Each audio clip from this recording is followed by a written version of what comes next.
everyone. Welcome to Tuesdays with Tecla. And we've got another question tonight to answer. A few things before we get to the question. If you have questions that you'd like us to answer, we meet every Tuesday evening at 6 p.m. and I choose a question that that has been sent in, and one from the many questions that are sent in, and I address that question in the live. So if you have a question you'd like to have answered, or are wondering about, please write it in the comments below, and we're collecting the questions and we will get you an answer.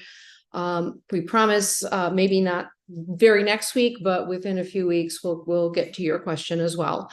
So that's the first thing. The second thing I wanted to announce is please check out the University of Dog Facebook page and the Instagram. We are starting tomorrow our 12 Days of Christmas, which is going to be a lot of fun. It's going to be a mix of we're giving tips on important things like what to do with your dogs when you're cooking that holiday meal kind of thing, and when you have guests over for the holidays. And then we're also doing some gift giving giveaways, 20% off of a class or a free class depending on the day. So every day there's something different, and hopefully love to see you check that out and take advantage of the tips and the gifts. So here we go, hopping into this question.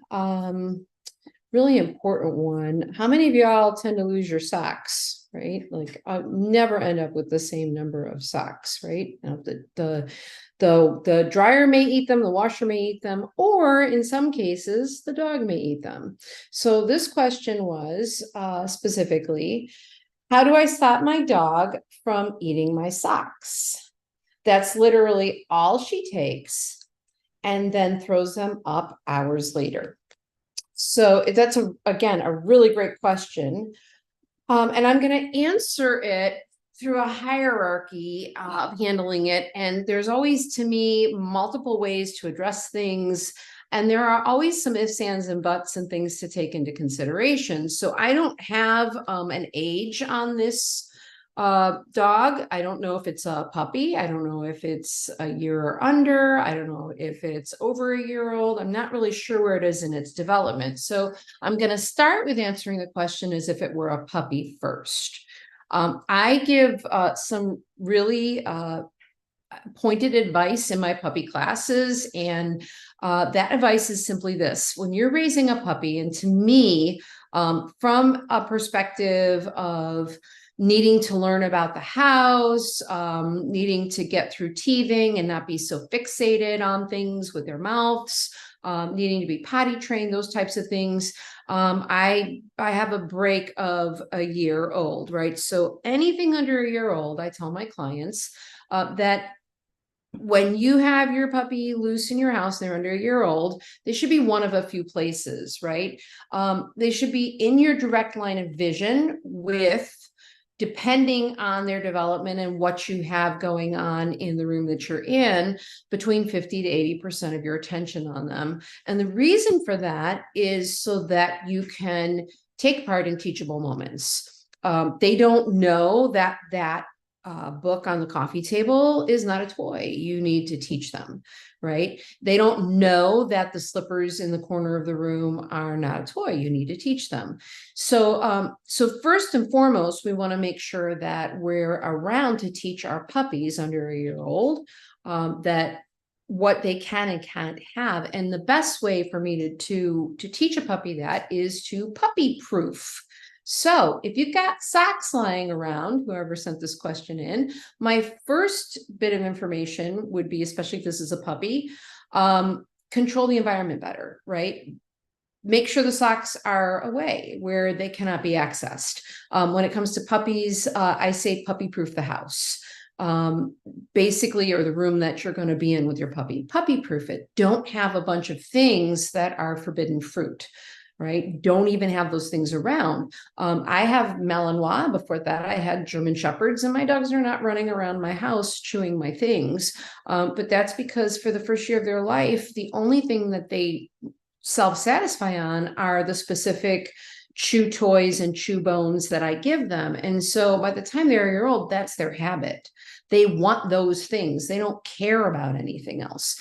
And when they get to be, to me about 10, 11 months old, I start proofing. So before that, I really keep the area pretty clear. I don't have a bunch of forbidden fruit in the room, so to speak. And then once I'm sure that they're really enjoying the things that I have for them, then I'll leave a pair of shoes in the room. And if most of the times they don't care, they don't pay attention to it. By the time they're, 10, 11 months old, they're into what their things are. But let's say they did, there are outliers, right? Then all I do is I just do a trade. I pick up something that is theirs that they love, and I make it very active, and then they go for that and they do a trade. And it's pretty much, they're like, oh yeah, this is my thing, right? This is what I play with or I satisfy on. So first and foremost, let's shape their habits well, and let's make sure that we are available to have teachable moments, right? Provided it's a puppy. Now, let's say this is not a puppy. It's a little bit older dog. It's pretty set in this habit, or maybe it was a rescue and came into the household with a habit. You want to look at, again, seriousness of the situation. Is this a situation where the human involved can be taught and trained to put their socks in a hamper specifically and not have them out where the dog can access them? If that can be done, then boom, taken care of, right? If, however, that's not possible for some reason, I don't know, you get busy, you're just not able to be that consistent about putting the socks away. Or you do put them in a hamper type situation, but the dog has figured out how to get in there and access them, right? Then we need to look at other options. And where I look at other options with this, right, is from a perspective of keeping the dog safe. A dog eating socks and throwing them up hours later, to me, it can be potentially life-threatening. Thank heaven she throws them up, but what if she doesn't? What if she ends up with a blockage?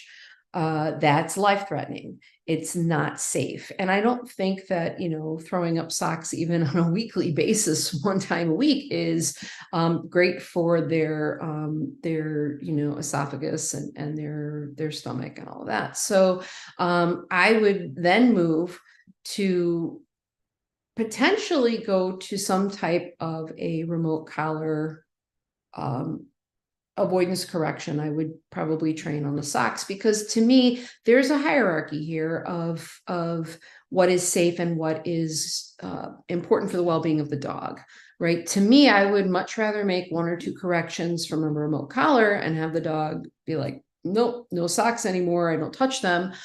Then the dog keeps accessing socks and ends up dying from a blockage because you didn't know she got a sock and you didn't catch it in time, and we had a very sick dog on our hands, and now she's gone. So from that perspective, I would probably move to a remote collar situation. If I were going to do that, I'm very particular in how I introduce remote collar. I would introduce it at a low level as communication tool first, in case I ever need to use it later on down the road as simply a communicative tool, so I don't ruin that communication. And then I would set up some situations where I would have a type of a webcam situation on the room, leave the socks out, leave the room out, and make avoidance correction to the socks. Now, avoidance correction would be like an electric fence type correction. So you're talking probably going between 50 and 70% of the collar's power to create a don't ever touch this again.